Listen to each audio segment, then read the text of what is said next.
tenho o prazer de convidar o doutor Eduardo Campos, pós-doutorando em Psicologia pela UERJ, doutor em Filosofia pela UFRJ, pesquisador do Laboratório de Avaliação de Serviço e Qualidade de Vida em Saúde Mental, do Instituto de Psiquiatria da Universidade Federal do Rio de Janeiro, IPUB, UFRJ, pesquisador na área de poética do Laboratório Ousia, Estudos em Filosofia Clássica, UFRJ, e professor colaborador do Instituto de Psicologia Fenomenológica Existencial, IFEM.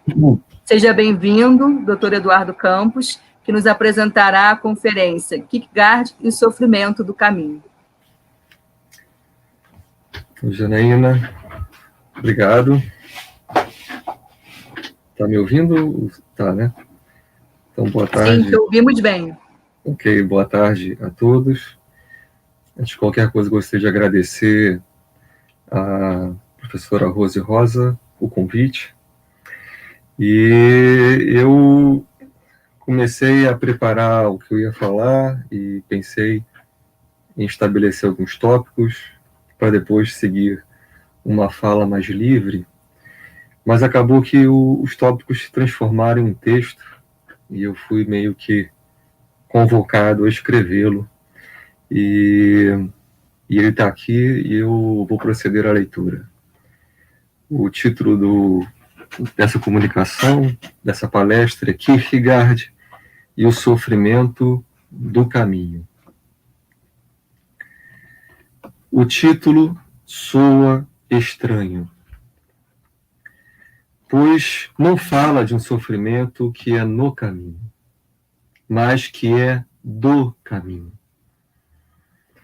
O no caminho traz o sentido de que, ao longo dele, em algum momento, o caminho pode ser sofrível, podendo vez ou outra gerar dor ou mal-estar. E todo sofrimento, frequente ou não, intenso ou não, pode nos levar ao extremo de uma questão fatal, qual seja, devo ou não continuar a viver. Chegamos a tal ponto quando sentimos, em algum momento, que o caminho se confunde com a própria dor. Mas, tão logo passa o sofrimento, voltamos ao alívio de acreditar que o caminho é uma coisa e a dor do caminho é outra. Contudo, o título não faz essa distinção. Aqui não fazemos dicotomia entre a tribulação e o caminho, pois a tribulação é do caminho. Mas que estaria ainda em questão quando dizemos que o sofrimento é do caminho? Para responder a isso, é importante que estejamos advertidos de que esse caminho não pode ser cartografado, ou seja, mapeado. Não conduz a nenhum endereço e não leva a um lugar que poderia ser, enfim, o descanso do sofrimento. A natureza desse caminho, que não pode ser delimitada pela cartografia, nem acessada por metodologia de qualquer espécie, queremos chamar de caminho espiritual. Mas espiritual aqui não tem a ver com um espiritualismo contraposto ao materialismo, nem mesmo tem relação com aquele sentido espiritual no qual a alma diverge do corpo, de forma alguma. Esse caminho espiritual que abordamos é o sentido do modo de ser propriamente humano. Portanto, ele não fala de um quê, mas de um como. Para compreendermos essa noção de espiritualidade, vejamos antes qual seria o sentido desse como que marca decisivamente o caminho espiritual. A espiritualidade transcende a objetividade do caminho. Kierkegaard, recordando a passagem do bom samaritano, que já foi até comentado aqui, diz que o caminho, abre aspas, é justamente isso a maneira ou como a gente anda. Por isso diz o Evangelho, ele continua, ao que quer aprender, anda e faz o mesmo. Isto é, se tu andas assim pelo caminho, como aquele samaritano, então andas pelo caminho da misericórdia. Pois o caminho entre Jericó e Jerusalém não tem nenhuma vantagem no que se refere ao exercício da misericórdia, que é esse tal como, esse caminho espiritual. Todas essas coisas aconteceram no mesmo caminho, ou seja, no caminho de Jericó a Jerusalém. E, contudo, o caminho, uma vez, foi o da legalidade, que é o daquele que foi violentado. Na segunda vez, o da ilegalidade, que foi aquele que causou a violência. Na terceira, foi o da superficialidade, que foi lá o sacerdote. E na quarta, o da dureza de coração, acho que o levita. Na quinta, o da misericórdia, que é a caminhada do bom samaritano. Eram 5 viajantes que, segundo as palavras do Evangelho, passaram pelo mesmo caminho e, contudo, cada um andou pelo seu caminho. Fecha aspas. Esse de que modo ou como se caminha fala justamente do caminho espiritual. E é sobre diferentes espíritos que se pode caminhar nele. Isto é, o mesmo caminho pode ser trilhado com um sublime ou com um mesquinho espírito humano. Mas um caminho sublime só aparece quando a vida transcende a mera objetividade do caminho e a mera subjetividade egóica com que se caminha, singularizando-se obediente à apropriação do próprio caminho, do próprio destino.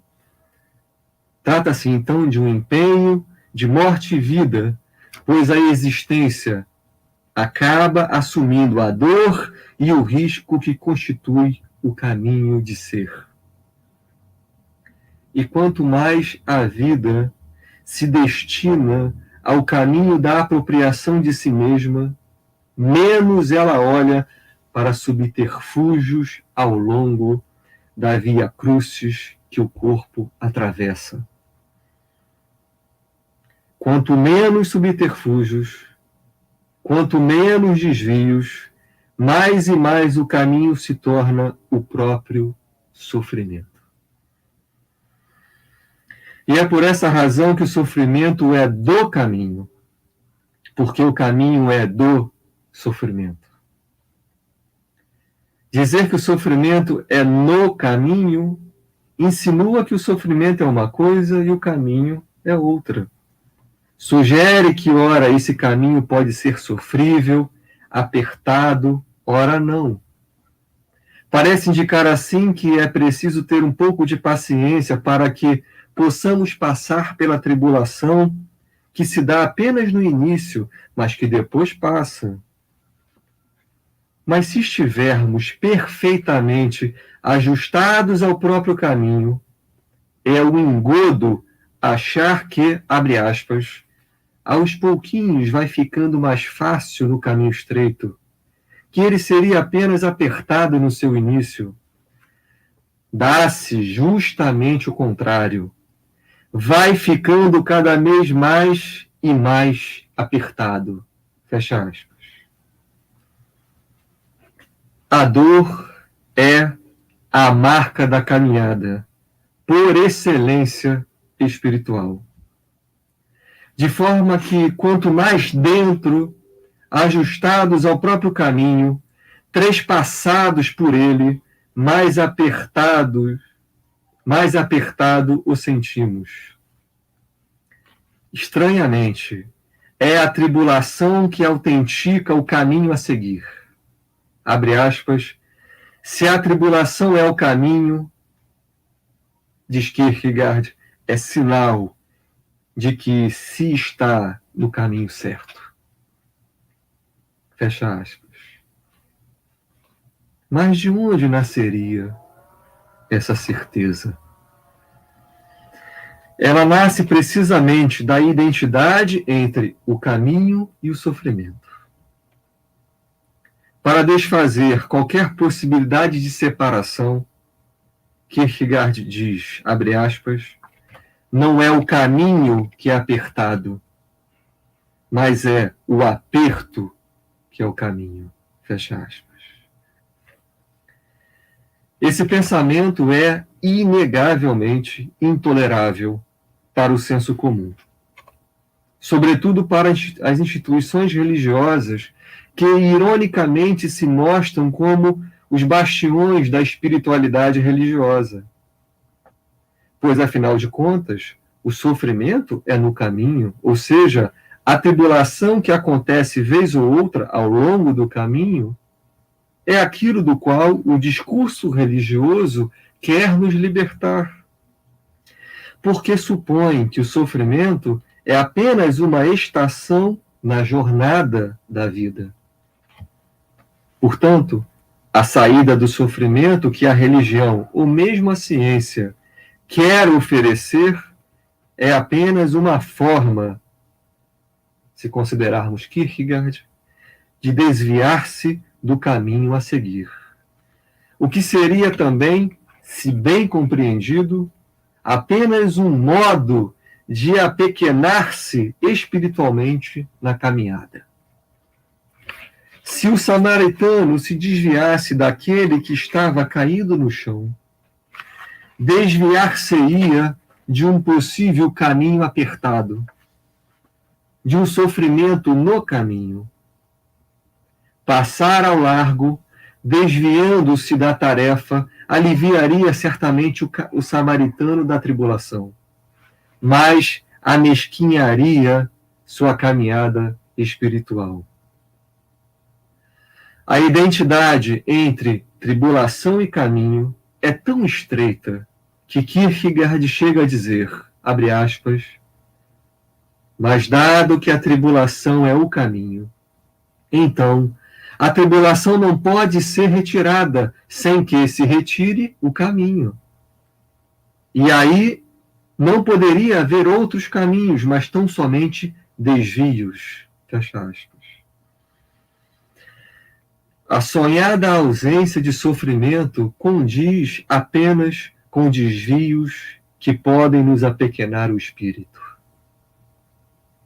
O caminho perfeito, por outro lado, é o caminho mais atribulado, mais apertado, e é esse modo sublime do caminhar espiritual. O mais desconcertante é que esse caminho perfeito, que encontra na tribulação a autenticidade do próprio caminhar, é um caminho que paradoxalmente pode nos trazer alegria. Diz Kierkegaard, abre aspas, se a tribulação é o caminho, então isto é o alegrativo, quer dizer, aquilo que traz alegria. Mas que lógica, fecha aspas, mas que lógica existe nesse, entre aspas, então, que casa tribulação e alegria? Não são coisas diametralmente opostas? Para Kierkegaard, não. Mas para suportar a tensão trágica desse paradoxo, é preciso ter bem fixada qual a tarefa do caminho. Pois é ela que pode assegurar a alegria na tribulação. Mas como seria isso? Como podemos converter o adverso da tribulação em alegria? O inimigo que nos afronta em amigo que nos acompanha. Trazendo à luz uma passagem do texto paulino, Kierkegaard afirma, abre aspas, Diz o apóstolo Paulo em algum lugar: a fé seja a vossa vitória. E no outro lugar, sim, nós mais do que vencemos. É possível, porém, mais do que vencer? Sim, quando antes de começar a luta, já se transformou o inimigo em seu amigo. Uma coisa é vencer a tribulação como sobrepujando o inimigo, permanecendo na opinião de que a tribulação é nossa inimiga. Mas mais do que vencer é o crer que a tribulação é nossa amiga, que ela não é resistência, porém o caminho, não é o obstáculo, porém é aquilo que desenvolve, não é o que intimida, porém o que aperfeiçoa, que torna perfeito. Fecha aspas. Quando sabemos que na tarefa o inimigo nos aperfeiçoa, pois ele está integrado à dinâmica do exercício espiritual, ele se mostra assim como partícipe daquilo que sou, daquilo que somos. Isso significa que sem o inimigo não podemos cumprir a liberação da nossa própria identidade. Mas como se faz isso? Assimilando a diferença do outro. Enquanto diferença, sem o ímpeto da fúria de querer torná-lo igual a mim. Seja esse outro uma pessoa ou uma coisa. Essa assimilação travada na intimidade da luta faz com que a adversidade da diferença se torne um integrante constitutivo do nosso próprio caráter, pois ela está incorporada através da lida tribulada que é a nossa. Dessa forma, em vez de amaldiçoarmos o inimigo, precisamos agradecer a ele pela dádiva da luta. Essa graça que se descobre na luta da tribulação faz nascer a alegria.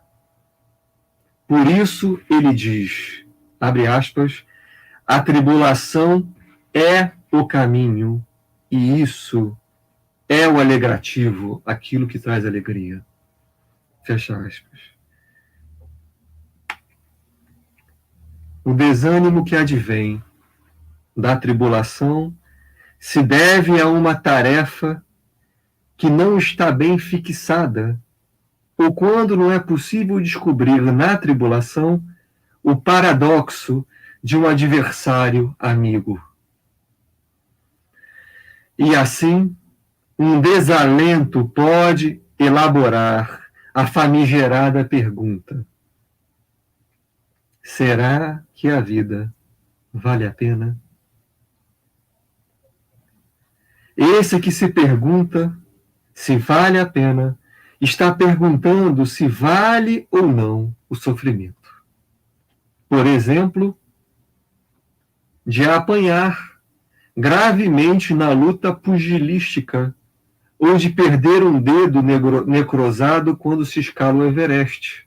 No caso aí do lutador, respectivamente, do lutador e do escalador.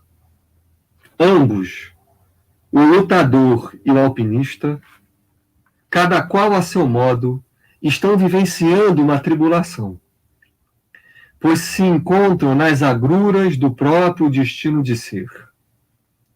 Mas tanto um quanto o outro descobrem no sofrimento do próprio afazer uma alegria.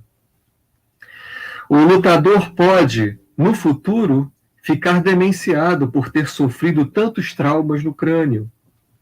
O alpinista, por sua vez, pode ter perdido o dedo necrosado, ou mesmo morrer na escalada, deixando sua família desamparada.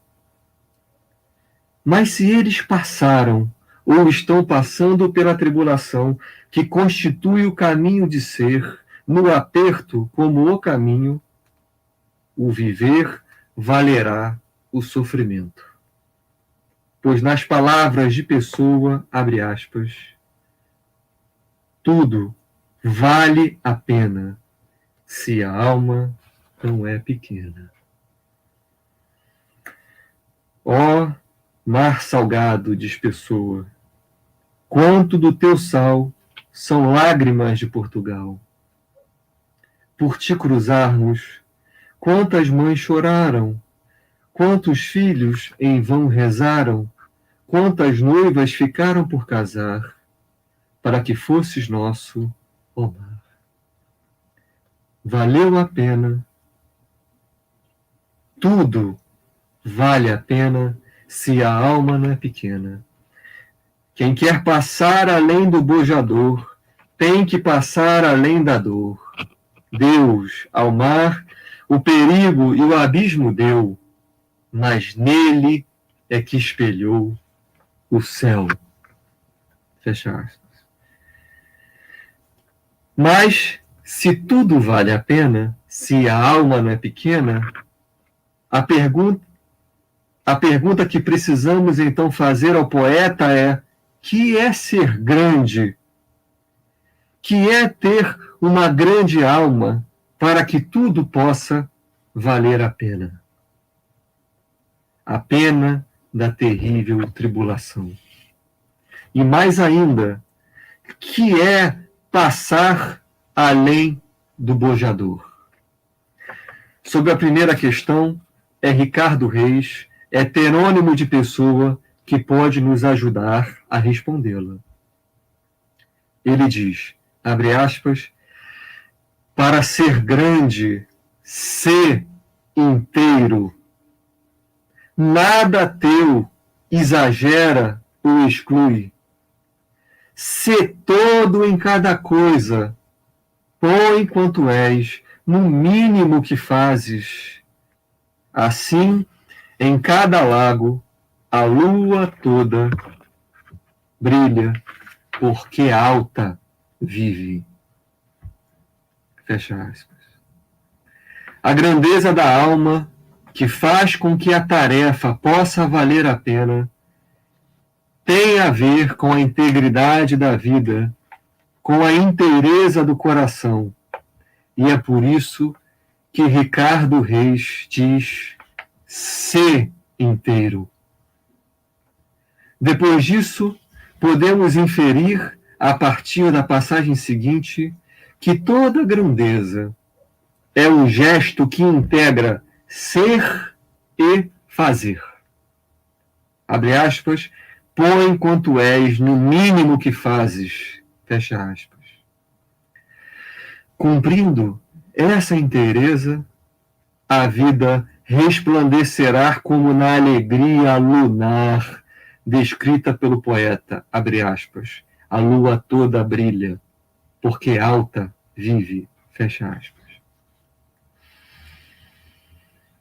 Depois de compreendida essa grandeza da alma, que faz a vida valer a pena o sofrimento, devemos nos perguntar: que é, abre aspas, passar além do bojador? Fecha aspas. O cabo bojador, ao qual refere-se Pessoa no poema, é um lugar situado na costa do Saara Ocidental, que desafiava as navegações portuguesas.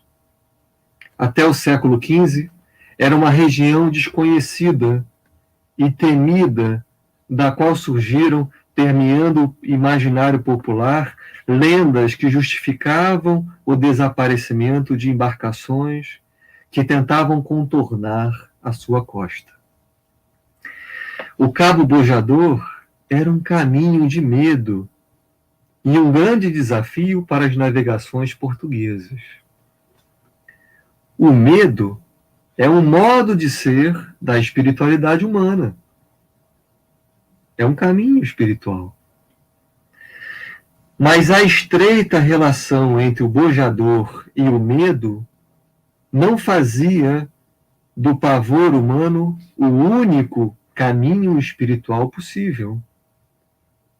Pois ir além do bojador, ou seja, ir além do medo do bojador, é um outro caminho espiritual que exige da vida a excelência de um modo de ser, de um outro modo de ser, a saber, o da coragem. A coragem é um caminho espiritual que dá acesso a uma via que no medo parecia inviável e sobre-humana. Não existe um caminho para a perfeita alegria que não seja na viagem corajosa pelo bojador, ou seja, através da tribulação que constitui o próprio destino do navegador. A grandeza do destino humano carrega sempre consigo, ao mesmo tempo, tristeza e alegria.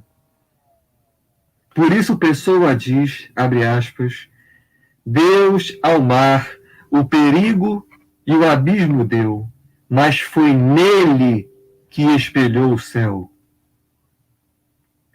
Fecha aspas. Parece que Pessoa faz a seguinte constatação. Quer ver o céu? Olhe para o terrível abismo do mar. O lance agudo desse olhar convida, atravesse-o. A perfeita alegria não pode ser encontrada aquém do bojador. Antes da travessia, é possível encontrar muitas e fugazes alegrias, mas não há perfeita alegria. Para ser aperfeiçoado na alegria, é preciso perfazer o caminho espiritual da coragem. O passar além da dor perfaz o caminho que, como diz G.H., de Clarice, doa pouco a pouco uma alegria difícil, mas chama-se alegria.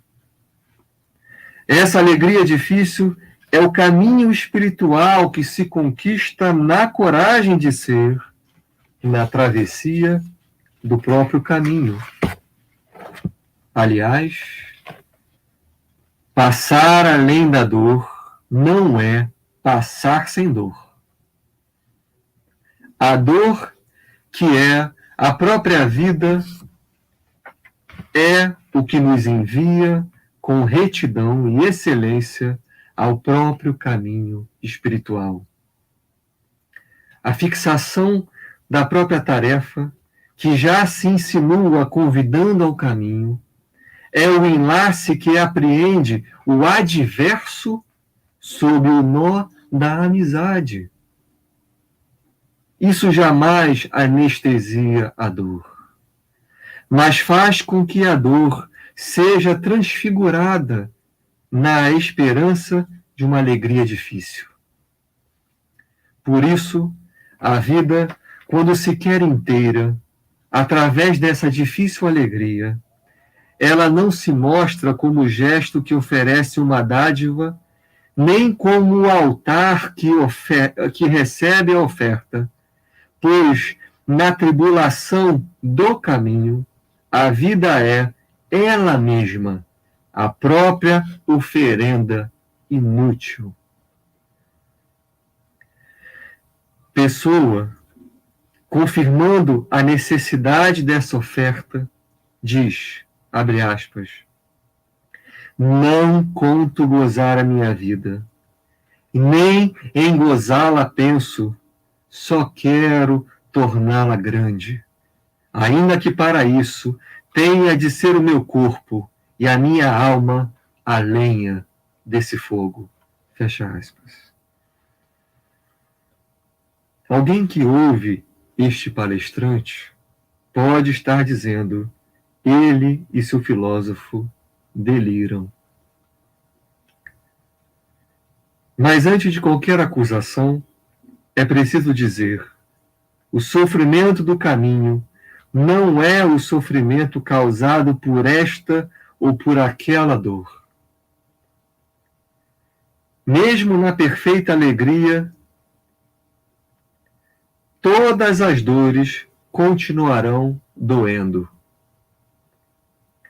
A dor da tribulação humana, da qual cuidamos neste texto, não é esta ou aquela dor, não obstante abarcar todo e qualquer sentido de dor. Aqui falamos da dor em sentido ontológico, ou seja, a dor que é a vida numa compreensão mais radical. Falamos, inclusive, daquela dor que vige, ainda que não haja qualquer dor. A dor profunda não é a dor simplesmente ardente e patente, mas é, sobretudo, a dor latente e lancinante do desespero de ser o caminho que nos mói, singularizando. Contudo, para passar além da dor e ser aperfeiçoado no caminho da tribulação, é preciso livrar-se do sentido imediato de uma dor que deve ser sempre evitada, para entrarmos assim na dinâmica inabalável de uma luta que de nós exige sempre coragem. E assim eu termino citando uma belíssima passagem do Guimarães Rosa, do Grande Sertão. O correr da vida embrulha tudo. A vida é assim, esquenta e esfria, aperta e daí afrouxa, sossega e depois desinquieta. O que ela quer da gente é coragem. O que Deus quer é ver a gente aprendendo a ser capaz de ficar alegre a mais. No meio da alegria e ainda mais alegre, ainda no meio da tristeza. É isso. Eu agradeço pela atenção.